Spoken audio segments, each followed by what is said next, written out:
Time to whip out your Christmas balls. Oh my god. With Toxic Radio's Kick-Ass Christmas. All December long, nothing but rockin' Christmas tunes. Jingle bells, jingle bells. Not the same old boring Christmas songs over and over again. Better watch out, better not cry. It's a kick-ass Christmas. Santa Claus is coming to Only on Toxic Radio. All right, everybody, it's Christmas. Let's party. Don't play it safe. Play it toxic. Ho, ho, ho, bitches. While you're rocking with us at Toxic Radio, don't forget to check us out on social media. I want details, and I want them right now. Follow us on Instagram, Twitter, and Facebook. Now you're talking, brother. Chat with us, keep up on news. Just don't make it weird. Don't be a stalker. Don't be that guy. You just want to suck the joy out of everything. Toxic Radio. Get infected.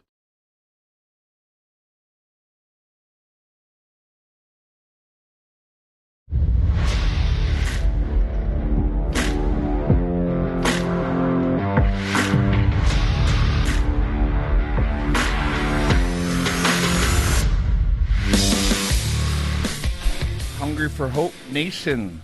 Your host here, Donnie Hart. We got a great show, man. We got a great show today. We got a guest coming from San Antonio, Texas. I think they're an hour behind, but I'm gonna bring our guest on. We got Brandi Pett. Hey Brandi. How you doing? I'm good. Thanks for coming on the show. Yeah. You were saying what were you congested from? You were. Oh, I was making knives. Making knives. That's not a normal thing. Kind of is if you're a veteran, but they have a pretty amazing program where they teach veterans with PTSD to make knives, and there's a forge here, and it's called Reforged. So they taught us how to make knives, and they've been in the show Forged in Fire, so I was very thankful that they let us come in and learn to make it. That's awesome. If people want to check that out, where do they check that out at? Reforged.org. They've been on Forged in Fire as well, but they do a lot of work for the veteran and first responder communities. So people with PTSD, they want to just have that sense of community, make some knives, and then they have an amazing group therapy where everyone just kind of breaks down. He just talks about things that literally impact their lives, and then they go right back to grinding and quenching and the rest of the knife making process. My actual handle is made of walnut burl, so it's pretty amazing. That's awesome. But speaking of awesome, you're pretty awesome. We got to meet earlier this year. And I've been dying to have you on this show. We finally got you on. You also do your podcast. Yes, I am the veteran. I remembered the yes part, right? You did. I'm so proud of you. I learned. That's what life's all about. It's about learning from our mistakes and building. Last time I forgot the yes part. This time I said it. That's all right. It's okay. Don't tell anyone I'm awesome, though. I have a reputation of being an asshole to keep. So, I want to talk about your story, but first tell us a little about your podcast. If anybody, I always like to promote. I've listened to some episodes. You had some great guests, man. Tell us a little about that. So I have a podcast. It was stemming from an experience I had with someone accusing me of not being a veteran. Because I have disabled veteran plates, part of my leg is missing, so I have foot drop. So basically I have a zombie leg, and they almost pulled me out of my car saying, well, your husband isn't parked here and you're not disabled, so you need to leave this handicap space. So I said, well, yes, I am the veteran, and I pulled my pant leg up and rightfully scared the daylights out of them. And they bullied them that day. But that's kind of where the name came from, and what we do is we put on a lot of nonprofit organizations that help the veteran community or first responder community. And we also talk about issues that impact women veterans or veterans as a whole, or information that a lot of veterans don't know about. That's awesome. Like I said, you had some cool guests. I've gotten to see some of your episodes. I think when I first met you, you were doing an episode that week, and I love it, man. But you're a veteran of the Air Force veteran. I say the A, I almost said Army. I correct it. I'd No, rather you're- be Army at this point. I identify as Army. That sounds messed up. If you hear my story, you'd be like, okay, I get what you say. Yeah, well, why wait, man? I want to hear your story. You have some amazing stuff you do. You're doing some amazing stuff. But tell us, where all this came from. You do all this work with veterans. You're obviously a veteran. But tell us more about Brandi. So for me, I actually was an Air Force Staff Sergeant. I was active duty, and I was in England, and I had arterial blood clots that went untreated for over 6 weeks, in both legs, my right arm, my heart, and my left kidney. And they said I was faking it, and I was making it up, and my legs were turning like Barney purple, and they didn't treat them. And by the time I said, I'm just going to take my chances with the British surgeons, and I did. And I was very fortunate to have the Queen of England's private vascular surgeon and his team of surgeons save my legs, because every vascular surgeon I've seen here said there's no way you'd have your legs had you had the surgeries here. And for me, it was pretty frightening experience, especially because of I was married at the time, and my spouse was deployed that night. So literally, I was being read my last rites and determining his career the same night. So it was horrifying. That's crazy, man. Just happy wasn't your something like that. Just being on the deathbed, basically, man, can really change somebody. That's such a traumatic experience itself. I know you've gone through so much other stuff, but how was that? Just knowing it could be your last day, knowing you could be away from your loved ones, like you said, you were married. How was that feeling? It was horrifying because I didn't realize how bad it was. My organ systems had been starting to shut down at that point. They told me I had about 2 days to live. They said that the necrotizing fasciitis set in because of the fact that I went so long being untreated. Think of like kinking a garden hose for like 6 weeks, and then unkinking that garden hose, and that's like basically your arteries, right? And so when you do that with a massive pressure that compiles inside of the fascia, the muscle layer, think like a hot dog, right? And you microwave that hot dog and it explodes. That's basically the same essence of what happens. So they have to cut through that, and it's covered in nerves. So quite literally, I was draining the hospital of morphine because I was in so much pain. They'd never seen someone as young as me, one, have something like that, and two, because it was so preventable, they were very frustrated at that point. So even the Queen of England surgeon was just like, this could have been prevented had you come in even 2 weeks sooner. And what age were you at this point? If you don't mind. 23. 23, yes. And you're in a different country at the time. That must have been wild. Well, understand, like England, like everyone thinks NHS is awesome, and it is, right? The idea. But understand that British medicine is like 1970s medicine. And so, like, think like Nurse Ratched. Like, the nurses are actually called sisters because they were nuns. And it's very, very different. Like, they didn't even have a wound vac. So think of, like, basic things that you wouldn't think twice of in the U.S. They weren't something they had there. They had the knowledge of the surgeons, which were world class. But a lot of the things that we appreciate in the U.S., they don't have everywhere. And they didn't. They actually had to have my wound vac sent from Balad. Because of the fact that they didn't have anything like that. And they didn't teach them that when you switch out the sponge, which basically suctions onto your flesh. And for me, I lost such a large portion of the tendon, the entire tendon in my outer leg, down to the shin, literally, the shin bone, because you could see the entire bone. I had to have a very large skin graft to even cover it. So it was something I could literally be air-evac with. They didn't know I would even survive the air-evac. How did that feel did you have any family or loved ones with you at that time, being in a different country? Was your husband there? No, he was forced to deploy. So I was by myself. I didn't even have a phone. I didn't have my debit cards. I had nothing. And in England, you have to pay for everything. It's not like in the US where you get a bill later. You quite literally pay for everything as you go because it's NHS, right? So in their particular case, I didn't have anything. And a lot of major organizations, they wouldn't take me. They said, sorry, you were injured overseas, but not the right part of overseas. not in Afghanistan or Iraq, so we don't want to take care of you. I'm sorry. Did the And military it was cover horrible. all the bills, or the Air The Force military covered covered the bills, but they created a lot of them, so I don't know how I feel about that. it? It's a story for another day, I guess. Yes, very long one. But So for me, smelling myself rotting was probably the worst part. tell us about that. Literally, like necrotizing fasciitis. I don't know how familiar you guys are with it, but I was a medic, so I had just done a clinical rotation at Johns Hopkins and College Shock Trauma Center. So I had actually seen patients with it, which it moves very fast, but quite literally, it's like think of like the worst version of gangrene, and it moves very quickly, and people lose limbs quite quickly because of the fact that you have to. It's a race against time, and you basically slowly turn into black sludge in those parts. It's my mom was actually a medic in the Army, not the Air Force, the Army. Uh, Mhm. you know, Nice. so I've heard some stories.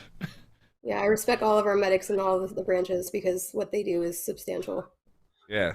So, but I want to hear more about your story. Tell us more, Brandi. I'm intrigued now. You got me hooked, man. We're overseas right now. I'm feeling it. You got that thing going on, and let's go. So my uncle is special forces, and he is retired, and he actually was in Germany at the time. And I actually had to call my mom because the doctor, I didn't know I was that serious of condition. And so literally, because they didn't tell me until after I did my angiogram, where like, the adage, like the more people walk into a room after a bad exam, like the worse off you are. Well, that's Yeah. exactly what happened. And so there were about 30 people walked in the room when I had my angiogram, which is where they cut into your different arteries and they inject dye. And so they cut into my femoral arteries. And when they injected the dye, it lit up like a Christmas tree, quite literally, to the point where like they didn't believe that the machines were reading correctly. And so they all ran in. And when that happened, basically they were like, how is she still alive? And they'd never seen anything like that, especially in arteries, because like a tiny, like a millimeter clot can kill you. And your veins or your arteries. I had 30 centimeters in each leg, 10 in my right arm, and a 4 centimeter by 2 centimeter clot in my left ventricle. So I'm actually a medical journalist for surviving it. That's that's wild. Yeah. So take us through that experience. Where got the visual. So my uncle actually, my mom said, well, you're going to get to her faster than I will. You need to be there in England. So he flew there and he basically took over the entire nurses' bay because they had one phone for the entire ICU. You didn't get your own private phone. It was like, think like Madeline, where it's like all the beds in one bay, like 18 beds. And they actually celebrate the 4th of July. And I remember watching the fireworks in downtown Cambridge, which is in England, which they very much celebrate the 4th of July because they like fireworks. And I was like, but you lost that war. Like, I pushed it. I was like, am I seeing stuff? Is this the morphine? Like, I don't know what's happening here. But really, when they did that, they categorized me as very critically injured, meaning they didn't expect me to survive the trip back. And so they sent my sister and my mom over because my spouse was still deployed. And even to this day, I don't exactly know how long he was gone, probably from like a week to 3 weeks, because he tends to not necessarily always tell the truth. And not everyone has like a hard date. So I don't exactly know how long he was gone. But I know my mom was there first and my sister followed. But they actually crashed my car too while I was in the ICU. They But crashed your car. Who crashed your car? Your husband or? my husband and my sister, and they actually patched it with a maxi pad and a hairband. Did they The tell you radiator. about this when you were? Did they Yes, they let you did. I know? was like, it was my British car. It was like the Voxy. I called her the Voxy lady. I was like, no, not the Voxy lady. I love That's that car. so. How was it? Just at the time you were married. And how was it being? You were both in active duty, married at the same time. Yeah, we were mill to mill. We were both NCOs. Where I was like, I had just tested for my NCO, and he was also an NCO at that time. And I found out a week after I was air evac that I made it, and so that was like one of the more cruel twists of it, because I was in a wheelchair when I found out I could never use that rank. Yeah, that must have been just an experience, both of you going through that. A lot of times you see one or the other, in active duty. To have both of you, that must have been an experience itself. It was an experience, that's for sure. Excuse me. For me, the hardest part was the fact that nobody would help me. And I thought, like, when I raised my right hand, that, the Air Force would back me, just like, I plan on backing them to death, right? Like, that's what you signed the contract for. I never realized in a million years that I would have to hear my commander begging, quite literally, for the Fisher House to take me, and they flat said, "Sorry, you weren't in Afghanistan. We don't care." And I was just like, I was like, "What am I gonna do? Like, I'm gonna be in a wheelchair probably for life. Like, I can't do anything. Like, I can't even move my feet over a bed because I had 17% circulation when I was discharged. They didn't expect me to have legs after the age of 40. So it was kind of horrifying.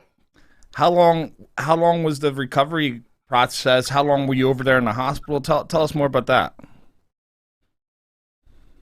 So when I was in the hospital, I was there for about 6 weeks. The skin grafts, they wanted to keep me there another 8, but I said, please get me out of this British hospital. I really don't want to be here anymore. I'd rather die in the US.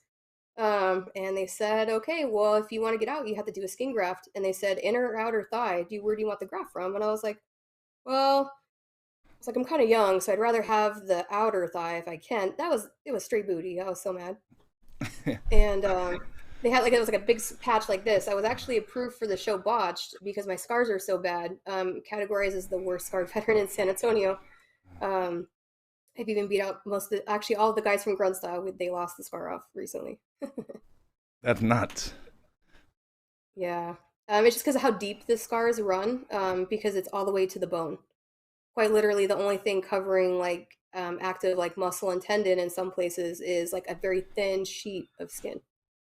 Yeah, I got to see your scars up close and personal back in September, I think it was.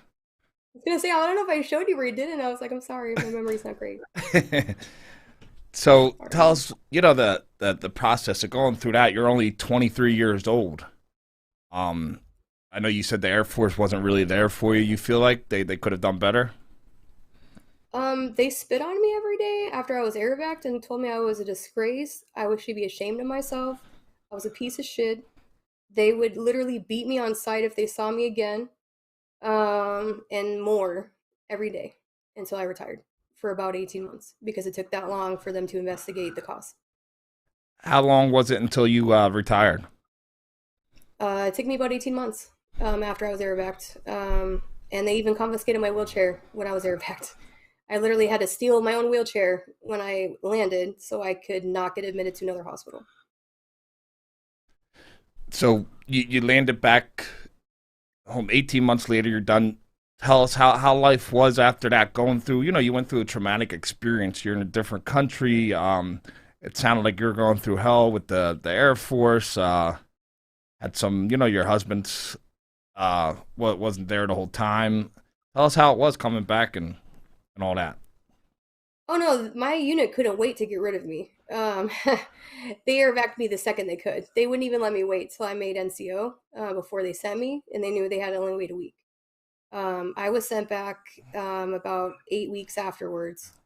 And then it took, when I landed here in San Antonio, it took 18 months from that point to be retired.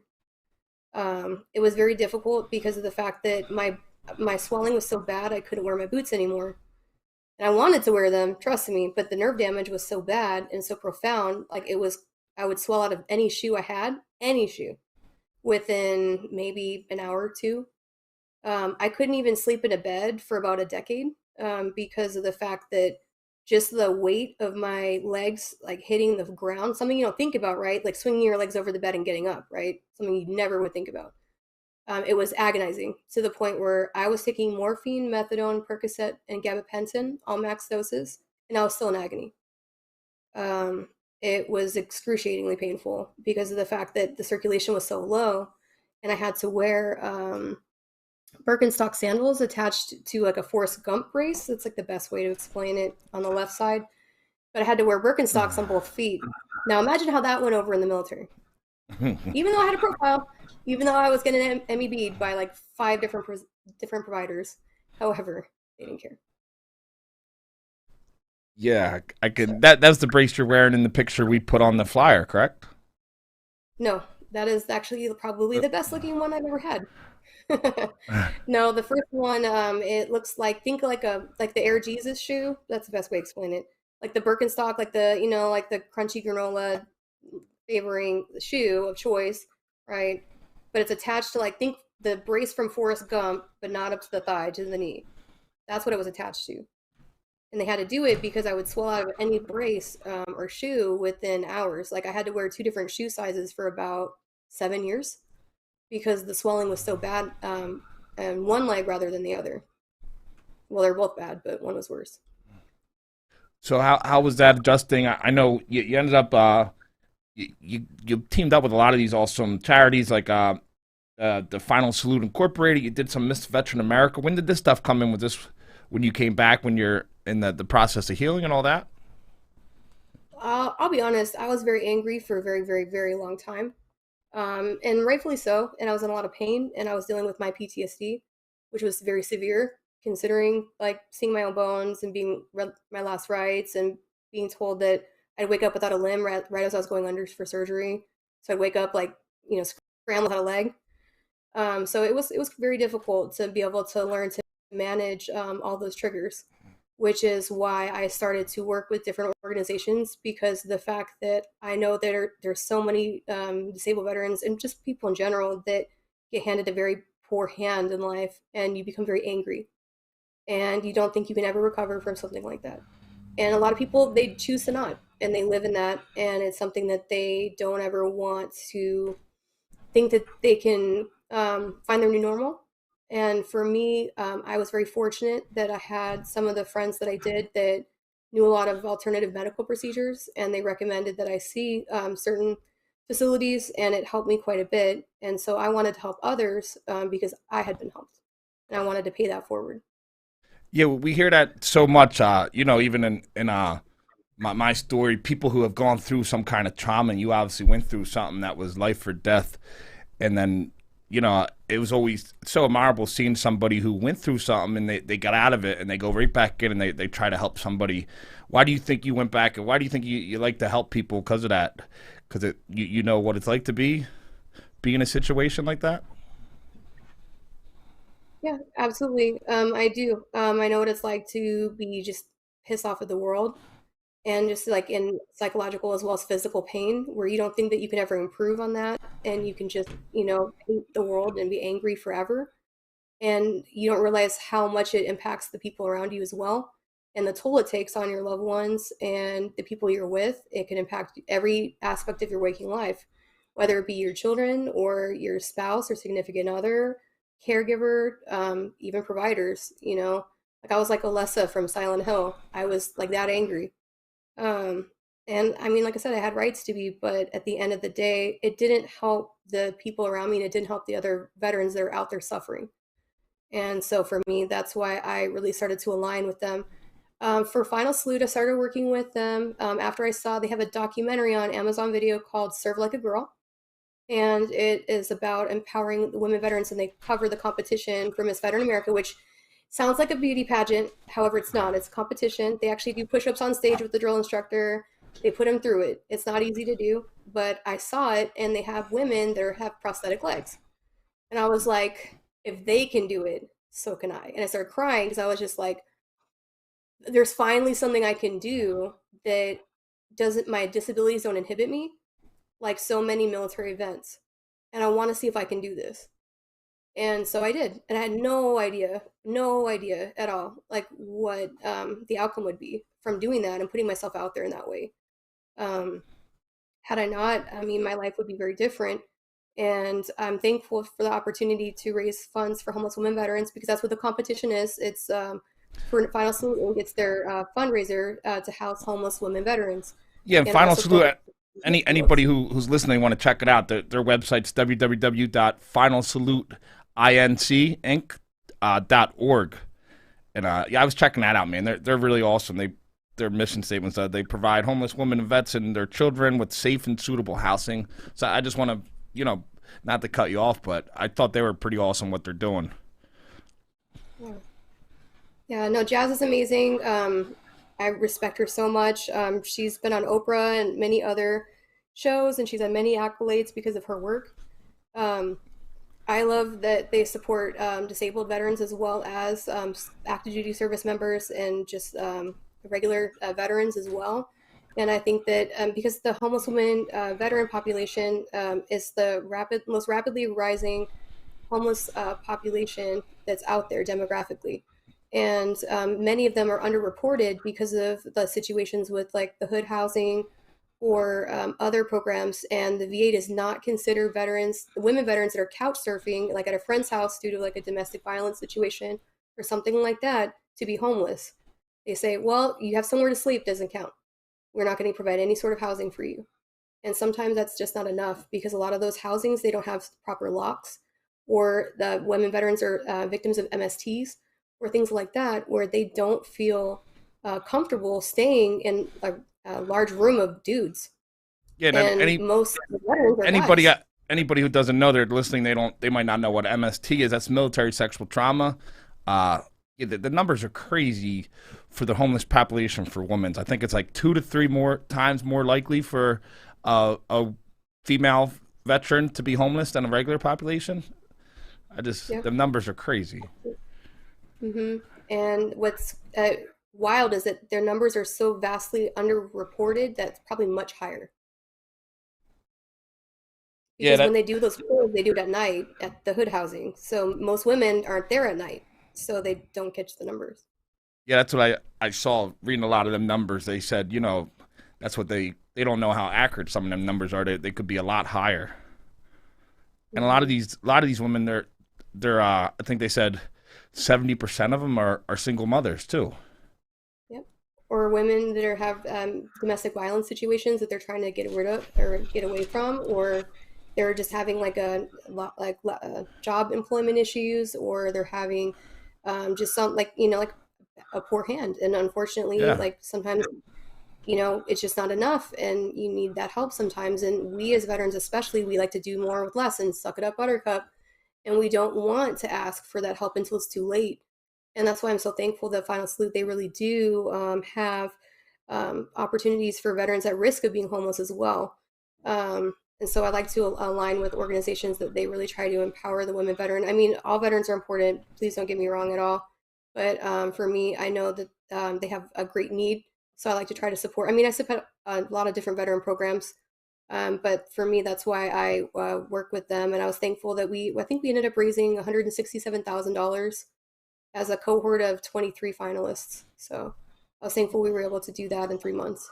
Yeah, and it's all, people sometimes they think you can't still support something if you're putting all your time in that, but being a female veteran, I think it's cool. You know them, you can relate to them more. And even looking up like the stats, a lot of the reasons leading to this, a lot of these females veterans that were homeless, disabilities, like you said, PTSD, MST, and they said a lot of them had a lack of support from like family and friends. So I'm sure having somebody like you, veterans relate to veterans, I'm sure that can help a lot. Absolutely. And a lot of times, like, people don't understand PTSD and like how the symptoms can manifest in a person's everyday life and their personality. And unfortunately, they don't teach the family a lot of times, how to work with people with PTSD and like with their triggers, or if they are triggered, to help maybe de-escalate things or treatments for those veterans to make it easier. And so a lot of times they find themselves in situations, impossible situations they would have never imagined when they raise the right hand. Yeah, and a lot of these, they might have the lack of support network, but it might be there that a lot of these people I feel like are family and friends. They don't know how to help you. They don't know what you're going through, especially if they're not a veteran. And the support might be there, but just not the proper support, I feel like. Yep. And not even that, it's just even like if they maybe know, like maybe they don't have a good relationship because they pushed them away, or they can't take their friend in, because taking in like a single parent and their children may be a large task for somebody. They may not have the space, for a long term. It may not be something that's suitable to what they can provide. And like I said, a lot of us as veterans, we're proud. We don't want to ask for help. I'd sometimes rather cut my own arm off, like, than ask someone for help. Just ask. But I mean, that's not just me. There's many veterans that are the same way. And, because we think other people need it more. There are other veterans more deserving, and we feel selfish for asking for that help when we truly are in need. Do you feel like there's a lot of programs out there for just specifically female veterans if they do reach out and they look for that help? Do you feel like it's there for them? Do we need to work better on that? Tell us. Definitely something that always can be improved on. I love seeing as many nonprofits that support women veterans as possible, or just veterans in general, but specifically have like arms, sides of the house that specifically help with homelessness or economical burdens or reiterating back into society, because it can be a challenge at times. But the Pink Berets, I work with them a lot as well. We have a bunch of events planned for next year that we're working on now. But they do a lot of work in the women veteran community, and they've been in a lot of different publications recently. Freedom Sisters, I've written about alternative PTSD treatments for them as well. They empower women veterans. Like I said, Final Salute is also out there. And then, I mean, there are many others, but they're not nearly enough. Yeah, and even I was looking at some of the stats. I think I saw 82% of female veterans don't use the VA for health care, too. That's another stat I saw jumped out. They said it was just so hard for the screening, and it feels like the female veterans, are on the short end of that stick, I felt like, from seeing them numbers. Do you know what the average demographic for the veteran in the VA community is? Like the age and what sex they are? 51 to 60 white males. 55-year-old white male, very good. I do my homework. Yeah, that jumped out to me. I really, even being the son of a medic and a veteran, Army veteran, I didn't really realize how, like, the female demographic veteran-wise, man, they really get the short stick, it seems like, just from looking up the numbers I saw, from doing some of the homework and looking into your story more. That's what I got out of it. Yeah, and like I said, unfortunately, there's just, I'm glad that I can put my story out there and maybe help raise awareness, just because, I mean, I'm just one of many stories, unfortunately. I work with veterans a lot with their claims on the side. So they can refile, because many women veterans, they don't claim rightfully what they're owed, right? When you raise your right hand, they have to do a physical, your enlistment physical, and it's basically the inspection of the goods. When you leave, they do a separation physical, which is like your exit interview, I guess, in physical form. And many veterans, they never really fight for what's theirs.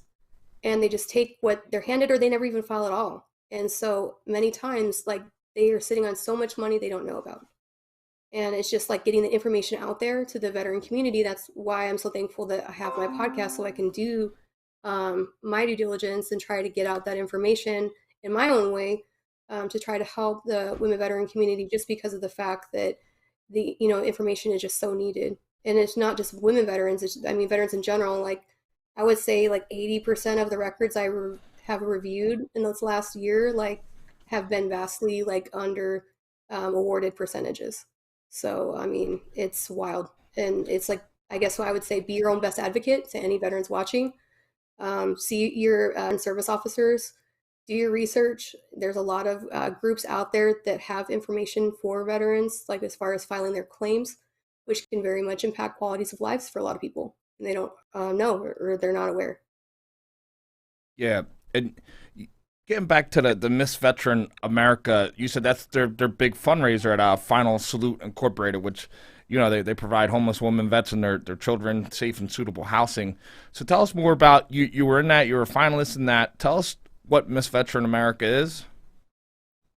So Miss Veteran America is basically a competition where you enter, you have to do like different parts of it. There's like an actually, it's almost like a promotion board where you have to have like meet with a panel with like one of the most rigid interviews you'll have in your life, with like some real women pioneers in the women veteran community, which was phenomenal to meet. I got to meet a Coast Guard spar, which was amazing, from World War II. There's not an age limit. I mean, people have competed with service dogs. People have competed pregnant. People have competed with 2 prosthetic legs and wheelchairs. There was a girl that went this last year, because I competed in 2020, but because it was virtual, they had us come back this year to Orlando.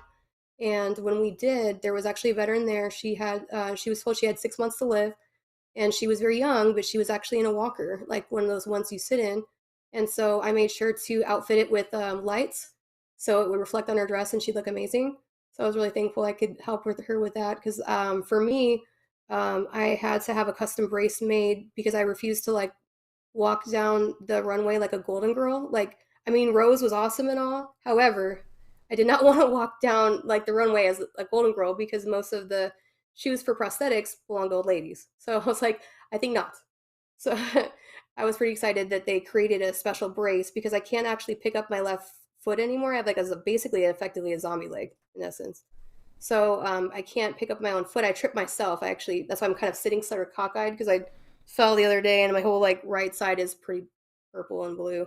But because I can't do that, I didn't want it to impact, how I walked. I mean, it's not like I was being graded on it, but I didn't care. Like for me, it was like I wanted to do it for me because I knew that the VA didn't have a bracelet attached to a high-heeled shoe.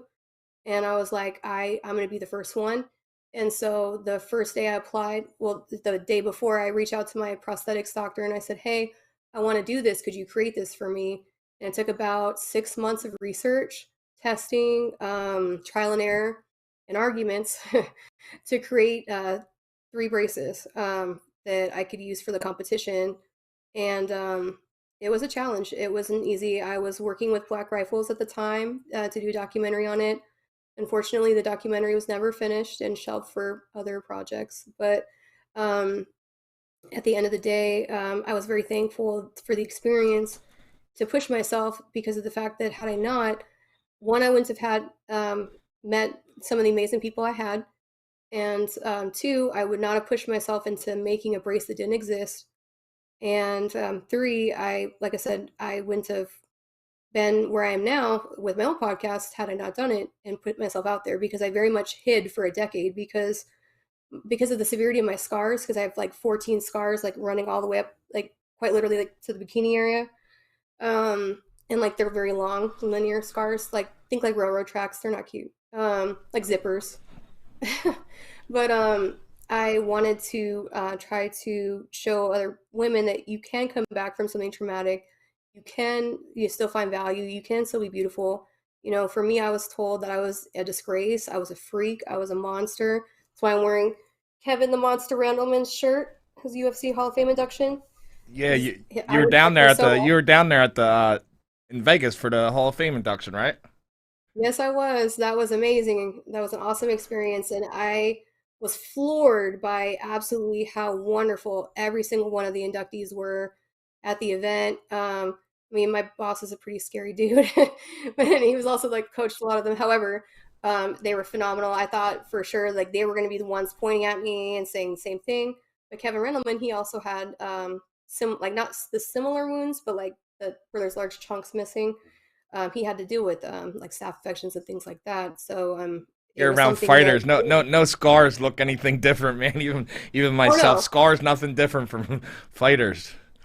Yeah, well, that's why it felt oddly in place. Like no one said anything, and I was so worried because I was wearing a dress, and I was like, someone's gonna say something, someone's gonna point, someone's gonna say something, and my boss looked at me and he goes, "I will kill them."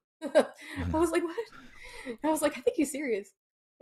The same guy that threatened Caitlyn Jenner now, but he was. Yeah, tell us about your boss. Yeah, Caitlyn. Yeah.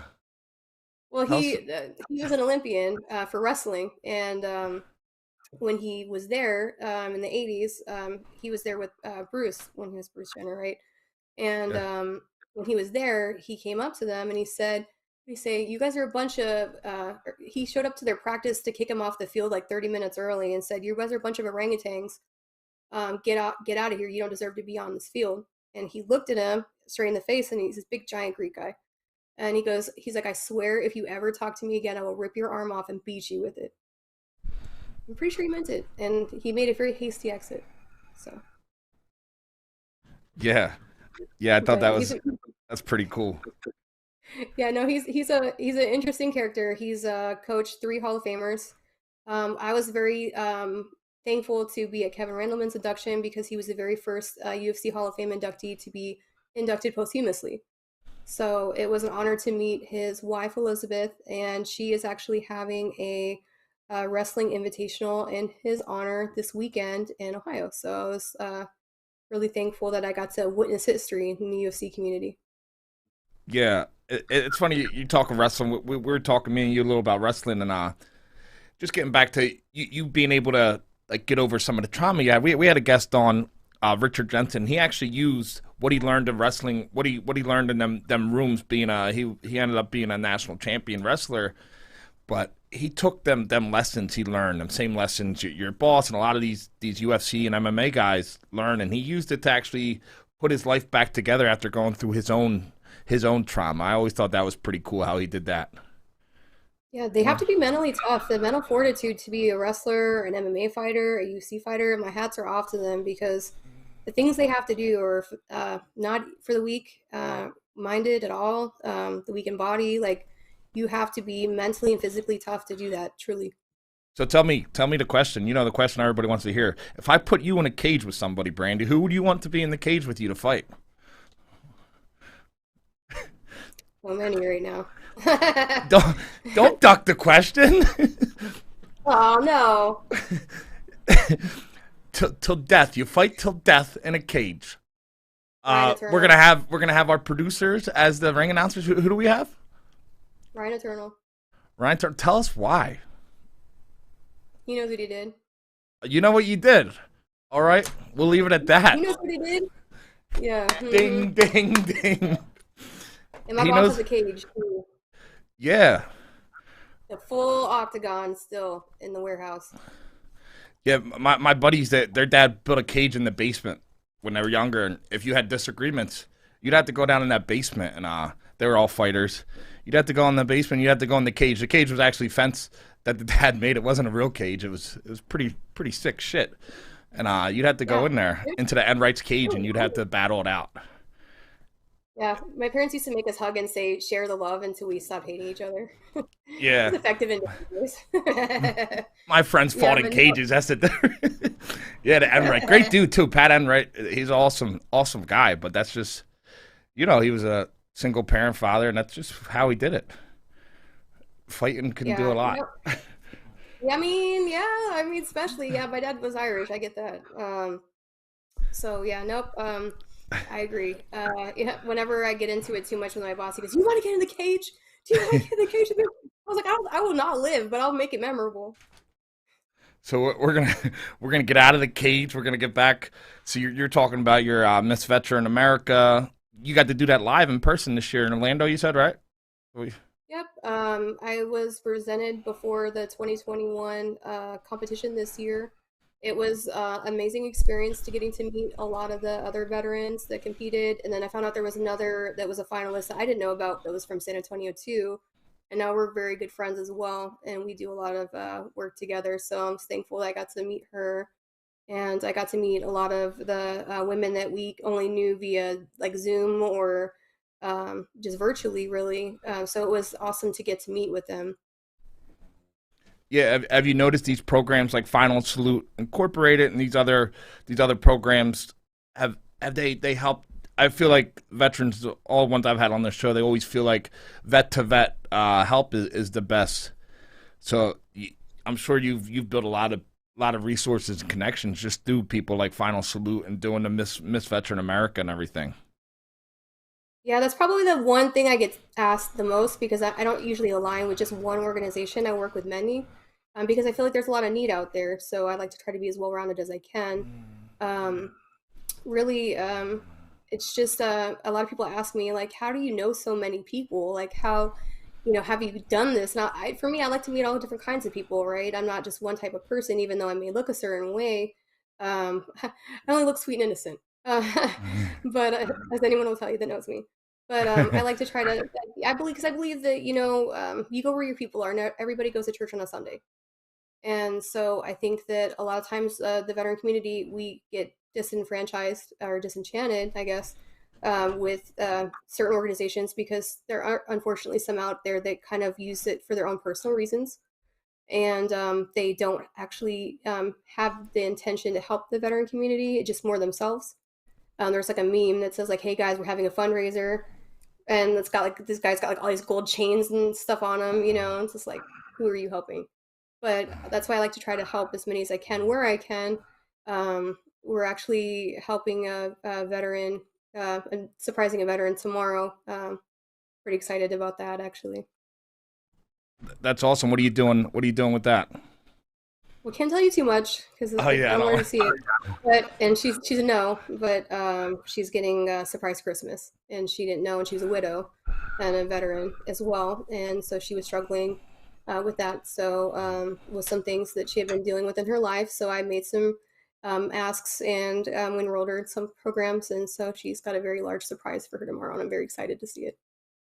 That's awesome. You know, there's so much you can do for veterans. I feel like right now during the holidays, all this stuff. Like we're doing some stuff, toys for tots, and but there's so much right now. Veterans, even when I'm out there, we do a lot of stuff with my nonprofit. We're out there on the streets with these people, and unfortunately, a lot of these homeless people, you just see so many and addicted with substance abuse problems. There's so many of them are veterans, and female veterans, just to get even more exact. Yeah, and well, not even that, is like the fact that a lot of people, they don't know that there are PTSD treatments out there that can help them, and they want to numb the pain in one way or another, either physically, psychologically. They want that escape, and unfortunately, sometimes people use things that end up causing more problems than solutions, and it really impacts every aspect of their daily life, and it becomes something that they find that they can't get themselves out of until it's too late or worse. And so I think what you do is amazing. I love watching all that you guys do. I love seeing when you're in the streets of Philly.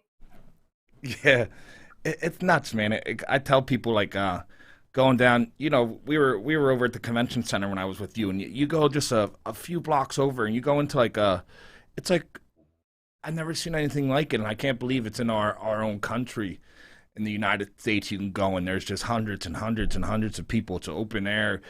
People using drugs, selling drugs, homeless, just people living on the street. I've never seen anything like it. And so many of them are veterans, and so many of them have stories that need to be told, and people that need help. And it's just so hard because there's so many. Yep, absolutely. And I think what you guys are doing is amazing to help our veterans or just the homeless community in general. I mean, there's such a need, and it's just increasing. It's not decreasing, it's going up. So, I mean, especially now more than ever, especially in the era of COVID, like any sort of help in the veteran community is so needed. Like that 22 a day, that's far higher than that now. Yeah, 22 of veterans a day commit suicide. That's the number you're talking about, correct? We've had so many other veterans bring that number up on our show. It's crazy. 22, man. And like you said, it's probably even higher now. Yeah. Far higher. And that's the sad thing. And a lot of it, they don't report as opioid abuse or overdoses. And I worked in the ambulance. So for me, like I would see it from that side of the house. And I didn't see it so much on the civilian side until I went to Baltimore. We actually would treat patients. This one time, actually, I got my daughter's favorite story is about the Poo Poo Man. Can we tell you the story? Tell a story. We're here to tell stories. The Poo Poo Man Story. It's up. Let's go. So, Poo Poo Man Story is your favorite story. So there was someone who was having I guess an overdose, and they were fully nude and covered in feces, and they were running around chasing the police and down the street. I think he had shoes on. I'm pretty sure he had shoes on. Sounds like my Tuesday night, but continue. Hey. Just like the Jiffy. They call me the Poo Poo Man.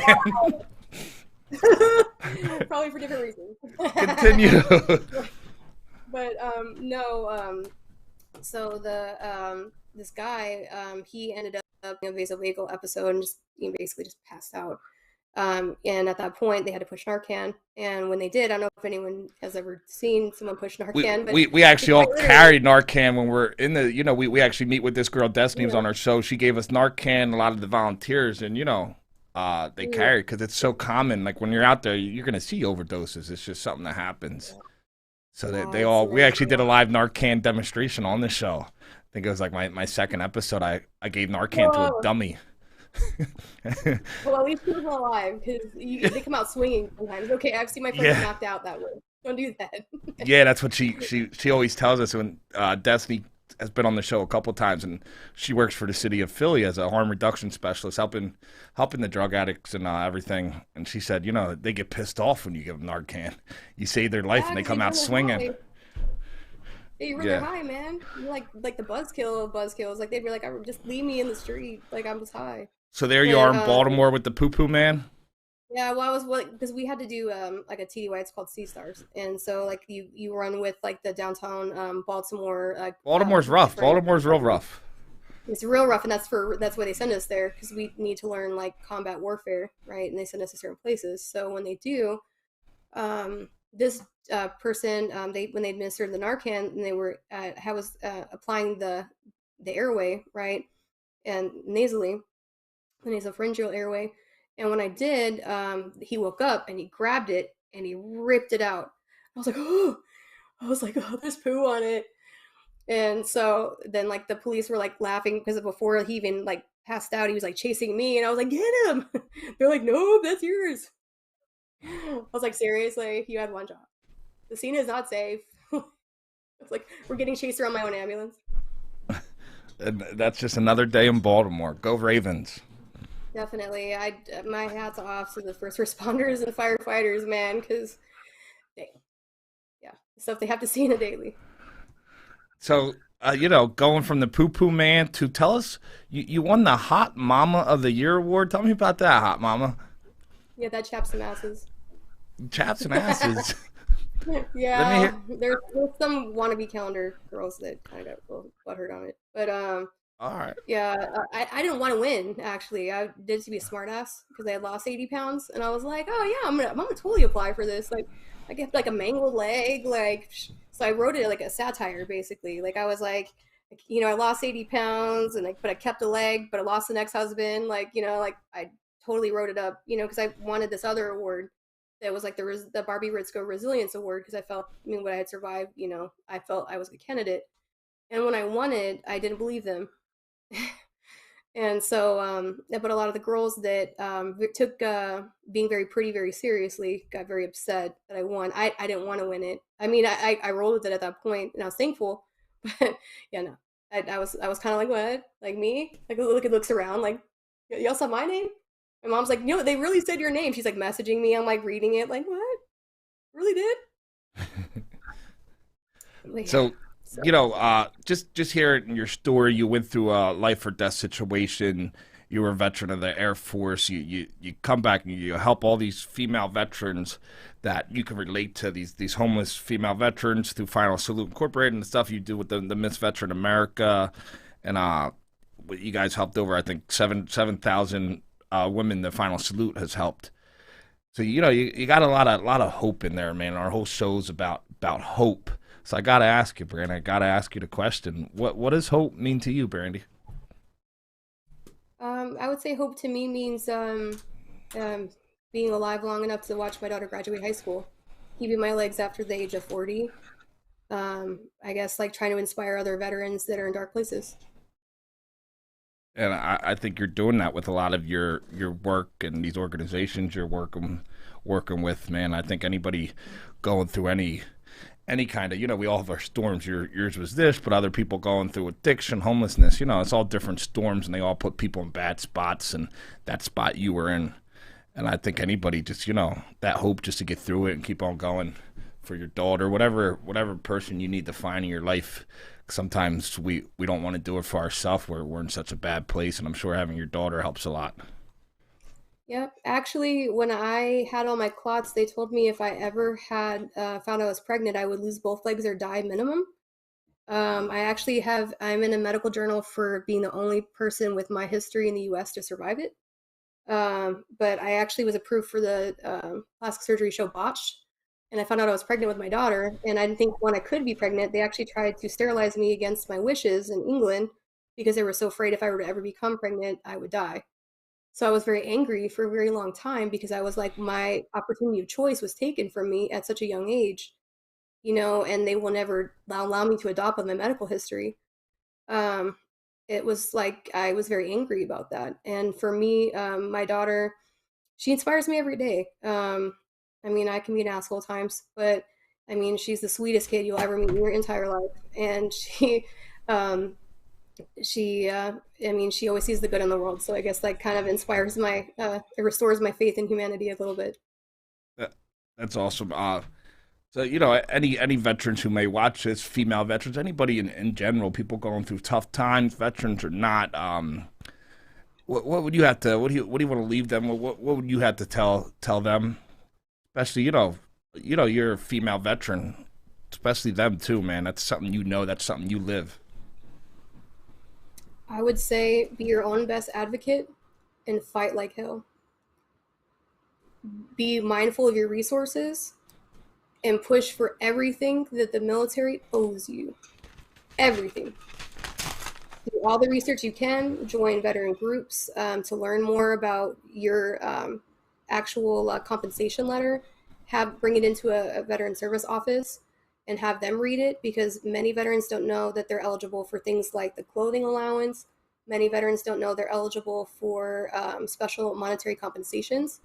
Do you know the absolute maximum the VA can pay out a month to a veteran? Did you know? I want to hear it. Our viewers want to hear it. $8,900. 100% is $3,200 ish. Many veterans do not know what they're eligible for. There are many automotive dealers that, like GM Financial and Ford, they offer modifications to vehicles for veterans with certain disabilities, or like wheelchair, ramp assist, like GM does as well for certain percentages and above. And really look into what you are eligible for.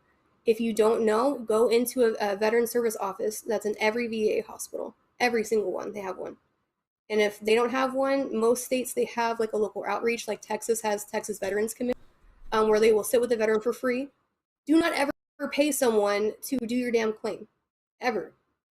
No one should be taking your hard-earned blood money. Sorry, attorneys, to be salty on that one. But at the end of the day, your money is your money, and it's about you and your, proclivity to be proactive to make sure that you are awarded what you should have. Look into therapies, look into different things that are out there. My very first article, what it was for the inaugural issue of Freedom Sisters Media? What was it? Ketamine infusions. The VA offers, certain facilities offer ketamine infusions mixed with Versed for veterans suffering with severe PTSD and anxiety. And I wrote about that, and the alpha stimulator, which is like a mood elevator that clips to your ears. That's also for PTSD, anxiety, insomnia, and depression. And it makes the biggest dick, the nicest person, so it's hilarious at parties. But it works. It's totally effective, and you sleep like you're dead, which is rare for us. It's a rare luxury.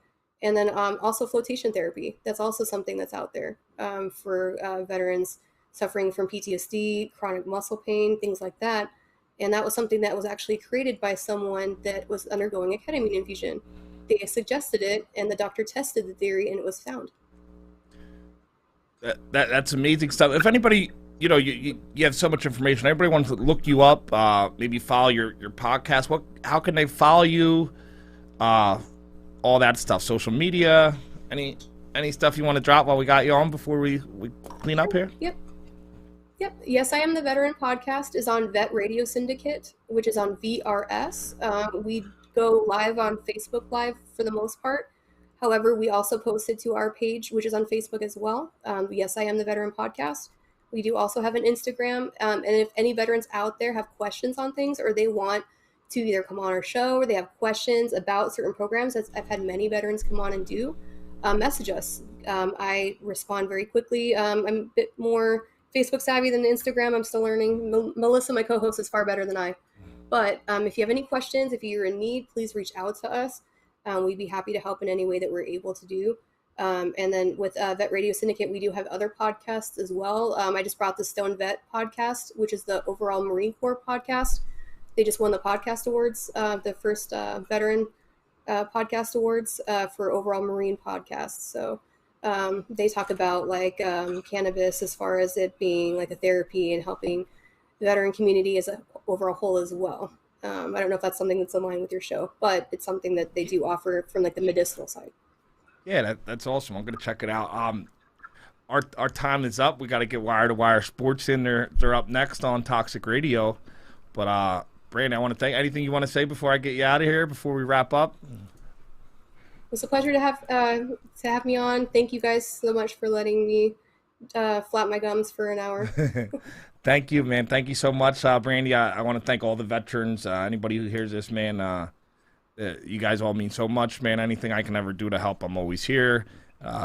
Hungry for Hope Nation, we're out of here. Brandi, we're out of here. We're going to wrap it up. Have a great night. Have a good night.